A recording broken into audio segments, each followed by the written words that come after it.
Canon EOS M50 versi pertama atau juga disebut dengan M50 Mark I dan dikeluarkan pada tahun 2018. Supaya mudah, saya hanya sebut M50 aja di video ini dan kamera ini dulunya adalah kamera yang laris banget.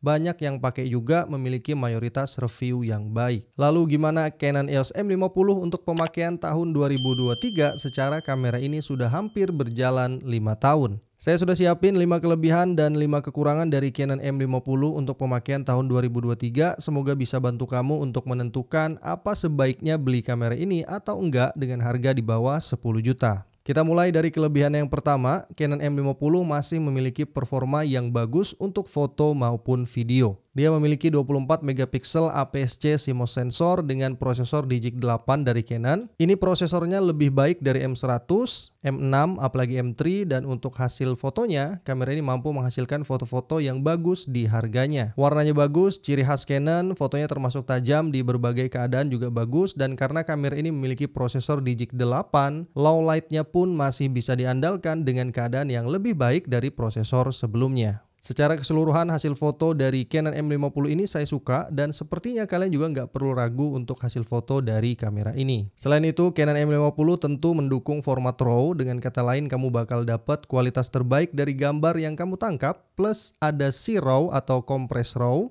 artinya memiliki kualitas hampir setara RAW namun dengan kapasitas yang lebih kecil. Dan yang bagus juga, Canon M50 mampu menangkap gambar hingga 10 frame per second pada mode burst atau pada foto beruntunnya. Ini termasuk cepat dengan harga di bawah 10 juta, artinya berbagai keperluan cepat seperti outbound, sport, anak-anak bermain, ini termasuk nyaman digunakan. Dan ini adalah tabel perbandingan kecepatan foto beruntun beberapa kamera yang pernah kita bahas. Untuk buffernya, M50 akan buffering dengan memori UHS-1 saat menyentuh 30-47 frame di JPEG, dan untuk RAW hanya 10 frame, sekitar segitu. Jadi buffering pada kamera itu adalah proses mengirimkan data gambar ke memory card. Lalu untuk videonya, Canon M50 mampu merekam hingga 4K 24 fps, yang lengkapnya saya bahas di kekurangannya, masih bisa digunakan tapi terbatas banget.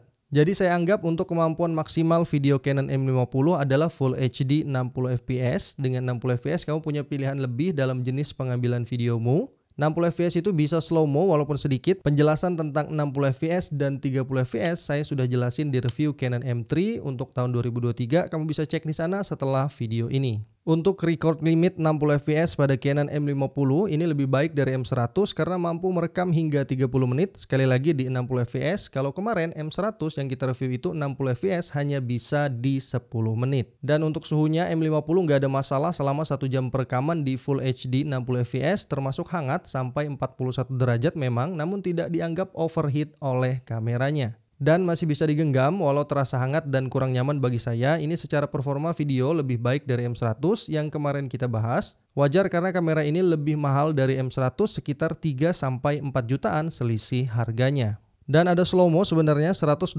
fps di HD, jadi kamu bisa dapat slow-mo 120 fps untuk sosial media. Karena kualitas HD untuk sosial media sebenarnya itu masih bisa, walau ya sudah mepet banget. Kelebihan yang kedua dari Canon M50 adalah fokusnya. Autofocus dari Canon M50 termasuk cepat di harganya, wajar karena Canon M50 sudah memiliki dual pixel autofocus, apalagi ditambah prosesor Digic 8, hasilnya seperti yang teman-teman lihat sekarang. Untuk perpindahannya, fokus secara cepat, Canon M50 nggak ada masalah sama sekali. Selain itu, Canon M50 mendukung tracking pada wajah, baik pada one shot focus maupun servo, dan ada tracking pada mata sebenarnya. Hanya saja akan non-aktif kalau kita pakai mode servo. Ini berbeda dengan M50 Mark II yang tracking pada mata tetap aktif untuk mode apapun.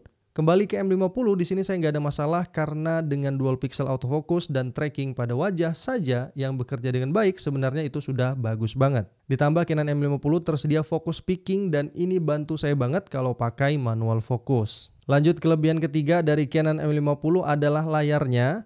Layarnya ini flip screen dan tipenya vari angle, dan ini bantu banget di berbagai posisi pengambilan gambarmu. Selain itu juga karena ini vari angle, layarnya ini bisa ditutup jadi akan lebih aman saat dibawa-bawa atau saat tidak digunakan. Layarnya berukuran 3 inci dengan 1 juta titik lebih, mendukung full touchscreen seperti smartphone, artinya ini bakal mudah dan bantu kamu banget. Layarnya bisa disentuh untuk fokus dan bisa untuk operasikan semua menu di layarnya. Warna yang dihasilkan dari layarnya ini termasuk bagus dan tajam juga. Secara keseluruhan Canon M50 benar-benar nyaman untuk digunakan menurutku. Terus kelebihan keempat dari kamera ini adalah desain dan fitur-fiturnya. Canon S50 termasuk kamera dengan desain yang mungil, mudah banget untuk kalian bawa kemana-mana. Beratnya juga ringan, untuk body only beratnya sekitar 380 gram. Dan kalau dengan lensa kit 15-45mm beratnya sekitar 530 gram. Itu masih termasuk ringan banget dan ini adalah tabel perbandingan berat beberapa kamera yang pernah kita review. Di bagian atas kamera kamu akan temukan hot shoe, artinya ini bisa untuk tambah lampu atau taruh mic di sini. Ada satu tombol putar-putar dan ada tombol custom fungsi yang bisa kamu ubah di pengaturan. Lalu masih ada flash internal yang siapa tahu kalian perlukan.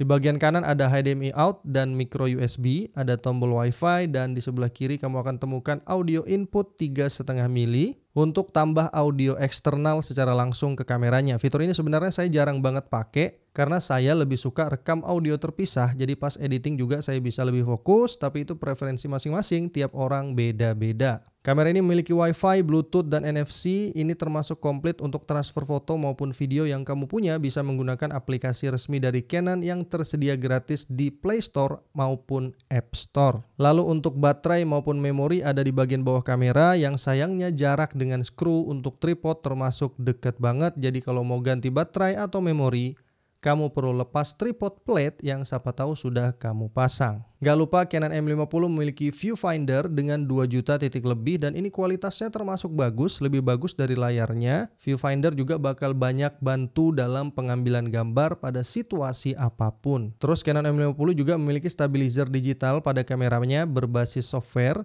Ini tentu lebih bisa diandalkan dengan berbagai situasi pengambilan gambar dibanding gak ada stabilizer sama sekali. Yang contoh perbandingan antara stabilizer aktif dan gak aktif bisa kamu lihat sekarang. Selain itu ada fitur bracketing yang mana fitur ini biasanya digunakan untuk foto arsitektur, desain interior, desain eksterior, dan foto-foto landscape. Untuk maksud bracketing ini saya sudah jelasin di review Canon 1200D. Kamu bisa cek videonya di channel ini. Lanjut, kelebihan terakhir dari Canon M50 ini untuk pemakaian tahun 2023 adalah tersedianya lensa yang sudah banyak. Dulu awal peluncurannya Canon seri M, lensa yang tersedia itu masih sedikit, tapi beda ceritanya dengan sekarang. Canon M50 menggunakan mount IFM dan ada banyak banget lensa dari Canon sendiri untuk lensa IFM itu. Ditambah third party sudah banyak mengeluarkan lensa untuk mount IFM juga. Yang saya sarankan ada lensa dari Canon, ini paling saya sarankan yaitu 22mm f2. Ini harganya termasuk murah. Lalu di brand lain dengan harga yang lebih mahal ada Sigma 30mm f1.4 yang harganya setengah dari harga kameranya. Kalau misalkan pakai adapter, lensa yang bisa kamu tambah jadi banyak banget karena mencakup lensa IF dan IFS dari Canon. Banyaknya pilihan lensa tentu akan memudahkan untuk memilih lensa yang sesuai dengan budget dan keperluanmu. Itu tadi 5 kelebihan dari Canon EOS M50 untuk pemakaian tahun 2023. Tentu agar kamu lebih yakin untuk memilih kamera ini, kamu perlu tahu juga kekurangannya. Tapi sebelum itu, bantu saya dengan subscribe supaya bisa terus buat video seputar teknologi seperti ini, utamanya kamera dan gadget. Lanjut, kekurangan Canon M50 untuk tahun 2023, yang pertama adalah performa 4K-nya itu sangat terbatas. Di banyak situasi malah bisa-bisa nggak kepake. Canon M50 ini adalah kamera APS-C dengan 1,6 kali crop pada sensornya. Dan kalau kita masuk mode 4K, cropnya akan menjadi 2,2 kali dan itu membuat banyak situasi kalian akan kesulitan. Misal dengan lensa 22mm terus kalian masuk ke 4K, maka 22mm itu menjadi 48mm atau setara 50mm. Terus anggap kalian pakai 30mm, maka akan menjadi 66mm. Itu sudah zoom banget, apalagi dengan 4K aktif maka akan minus dual pixel autofocusnya plus stabilizer digitalnya. Itu semua fitur-fitur penting yang sayang banget kalau hilang. Hal ini berbeda dengan saingannya yaitu Sony Alpha 6100 dan Fujifilm X-T200 yang 4K-nya masih bisa banyak digunakan di berbagai situasi. Dan rolling shutter dari 4K Canon M50 ini juga perlu menjadi perhatian karena performanya termasuk jelek, artinya movement kamera tidak bisa dilakukan pada perekaman 4K itu. Kekurangan kedua dari Canon M50 adalah desainnya dengan sedikit tombol fisik dan grip dari kameranya yang kurang nyaman di tangan saya. Tapi ini jadi preferensi yang berbeda tiap orang, bisa jadi untuk kamu malah gripnya pas denganmu, kalian bisa komentar di bawah tentang ini. Plus tombol fisiknya yang termasuk sedikit, ini termasuk kekurangan karena untuk foto biasanya saya pakai viewfinder, otomatis saya nggak bisa lihat layarnya. Nah untuk memudahkan viewfinder itu pasangannya adalah tombol fisik, jadi kalian nggak perlu bolak-balik lihat layar dan viewfindernya untuk merubah pengaturan secara cepat. Kembali ini preferensi masing-masing, penggunaan tiap orang bisa beda-beda karena ini yang review saya jadinya pakai pengalaman saya. Kekurangan ketiga dari Canon M50 adalah baterainya termasuk kecil. Ini sama baterainya dengan M100. Canon M50 menggunakan baterai LPE12 dan ini termasuk baterai dengan kapasitas kecil. Apalagi ini mirrorless, artinya kamera ini termasuk boros, dan kalau beli kamera ini saya sarankan untuk beli baterai cadangan juga. Sayangnya LPE12 tidak banyak digunakan oleh kamera Canon dengan performa di atas M50 ini. Paling jauh kalau mau upgrade kamera supaya baterai cadangannya masih bisa dipakai, upgrade-nya hanya sampai M50 Mark II. Terus kekurangan keempat dari Canon M50 adalah beberapa fiturnya, contohnya performa live streamingnya itu terbatas, dia nggak mendukung clean HDMI out, nggak seperti M50 Mark II. Selain itu kalian juga nggak bisa charge langsung ke kameranya, dan itu artinya kamu nggak bisa charge pakai power bank.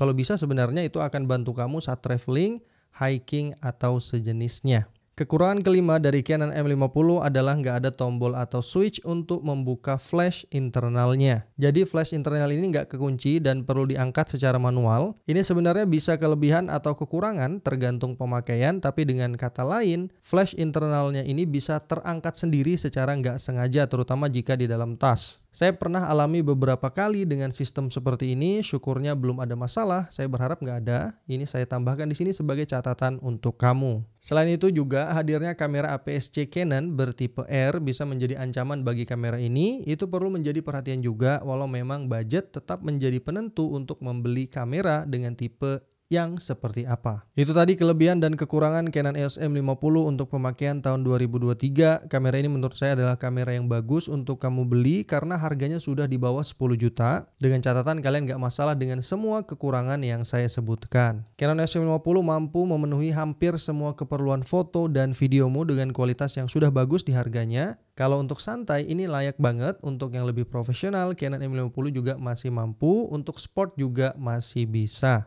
Semoga kamu terbantu dengan video ini, bantu saya juga dengan subscribe, like jika suka, dislike jika nggak suka. Kamu boleh menambahkan komentar atau tanya-tanya, kamu juga bisa tanya di Instagram saya. Terima kasih banyak dan see you next time guys.